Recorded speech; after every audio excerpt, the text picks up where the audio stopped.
it is too early in the morning, and I slept an hour, maybe two. So I have a face that looks like fresh roadkill. No. Yeah. But we are at Dawson's Inn, and we are preparing to go to Babcock State Park today to get some pictures of a grist mill for hopefully near peak fall foliage. This will be my first room tour of the channel with toddler in tow. So here we go. This is the restroom, which is right next to the front door. Small but serviceable. Shower is nothing to talk about. Sink across. This is the first part of the room. The bed is interesting. You want a bed? Yeah, I wanted a bed too. Here's the main with larger bed.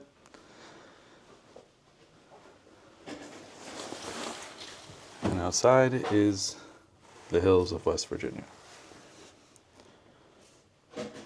When you next see me, it'll hopefully be in Babcock State Park, and the leaves will hopefully have a bit more color.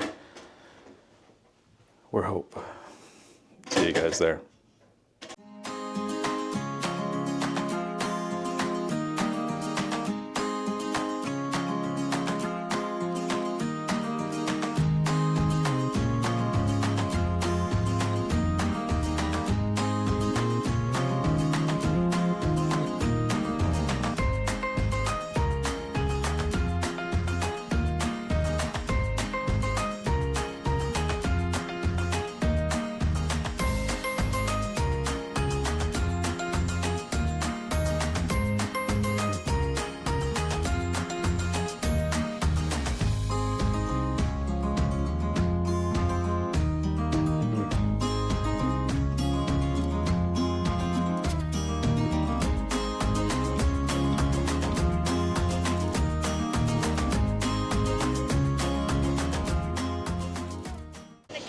Well, we have made it.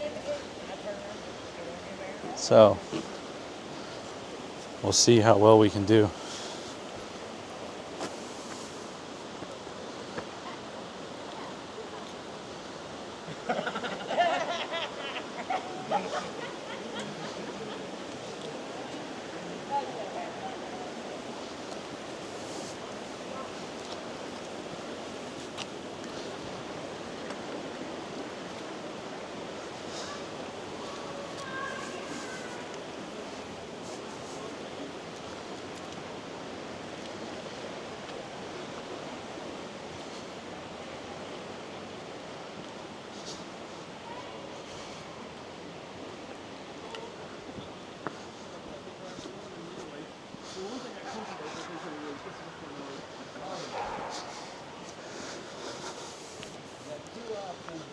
So I think we need to get down where the falls are on the rocks for what I'm looking for. However, we're going to try down here a ways because there are already people set up down there. And I don't want to intrude.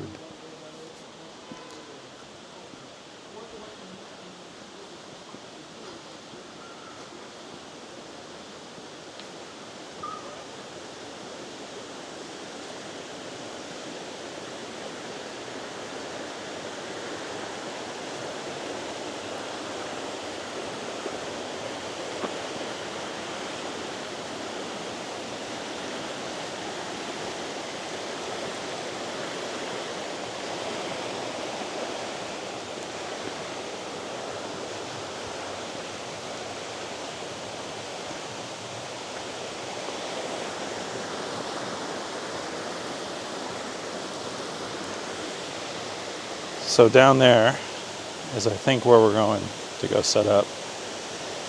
We've got some people already set up here, obviously. And if you look at the trees, we're not quite at peak, but that's okay.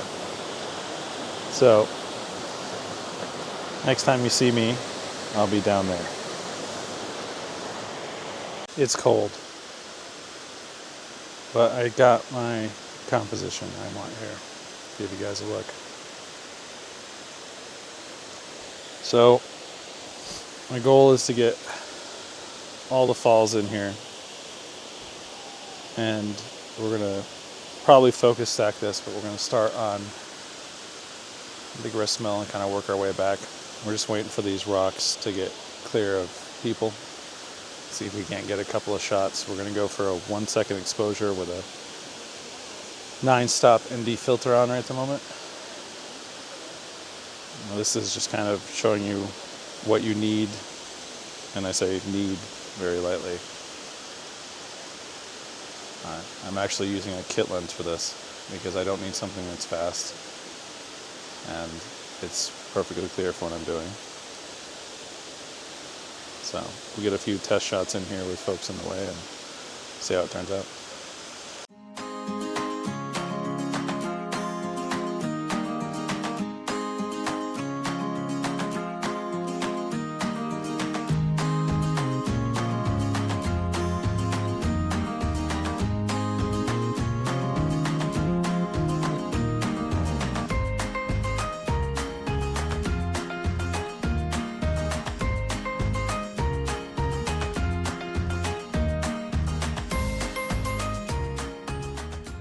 Well,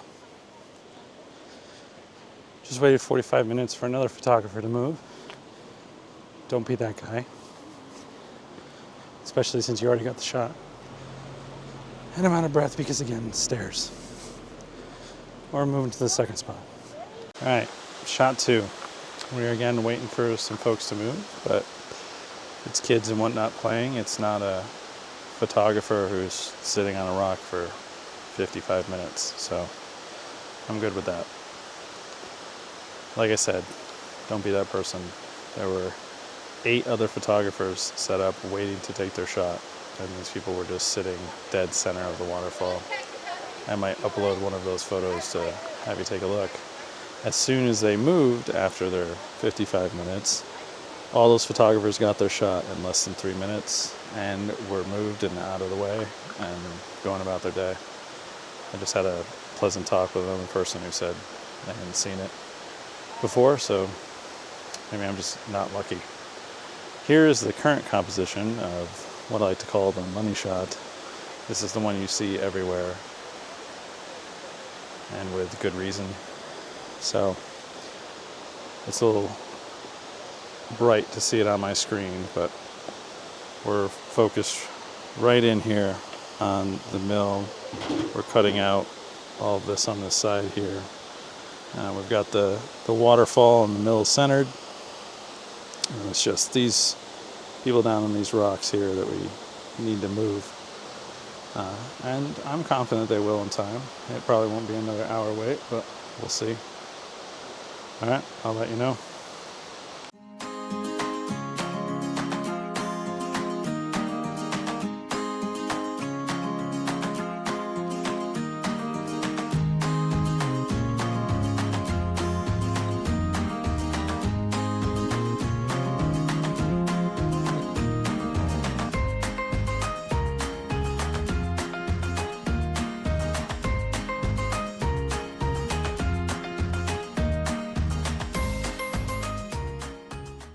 As we wait for people to move out of shot, let me give you a little talk and rundown here of our setup. We've got a tripod, which is just the cheapest Arca Swiss type tripod I could find on Amazon. I've got a ND 10-stop filter, which is the cheapest filter I could find on Amazon. You've got a kit lens that came free with the R8. And then the R8, which is this time I think around $1,200.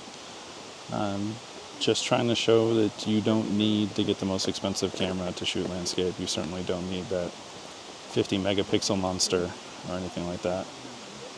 These are perfectly serviceable cameras, and if I was going to recommend a style of shooting for someone to get into, you don't have a lot of moving subjects, you get to be out in nature, I would probably suggest landscape from a financial and just an enjoyment perspective. The waiting for people, not so much, but looks like it's starting to clear up here.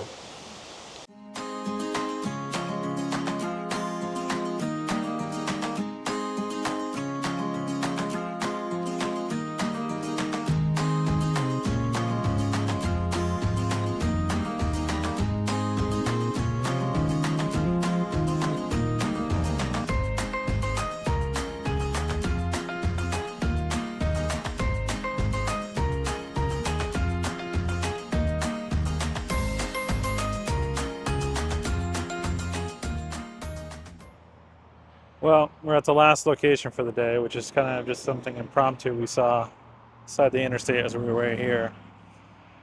Sorry for any road noise you might be hearing, but this is why you're hearing the road noise, as you see behind me. But this is a pretty good view. I'll put some numbers up on the screen here for you of what it costs me with a full frame new camera to take landscape photography. And it really is something you can enter in for significantly cheaper. You don't have to get a new camera. You can get a used camera. You don't have to get a full frame camera. An ASPC or a micro four thirds would be perfectly fine. So honestly, last bit of information I just wanted to go over was the whole megapixel count, where people are saying, "Oh, you need 26 megapixels or 35 or 45, or if you have 20 megapixels, that's horrible." People have been taking cameras with them to take digital photography back when 16 megapixels was a lot. And unless you're printing something that you want to be on a billboard, what do you care? Especially if you're posting on YouTube or Instagram or TikTok or whatever else like that, I honestly don't think you need over 20. If you do intend on making massive prints, then by all means, get that megapixel monster if that's what makes you feel good. But don't feel that you need to get some 45 megapixel thing to go out and take photos of mountains or waterfalls or whatever it is you want to do. Take a camera, get out there and start doing it. Practicing or going to these places, as you might see the eagle flying down there, that is far more of the experience. That is far more important. So until the next one, guys, you have a good, safe day and get out there and take your camera. Bye for now.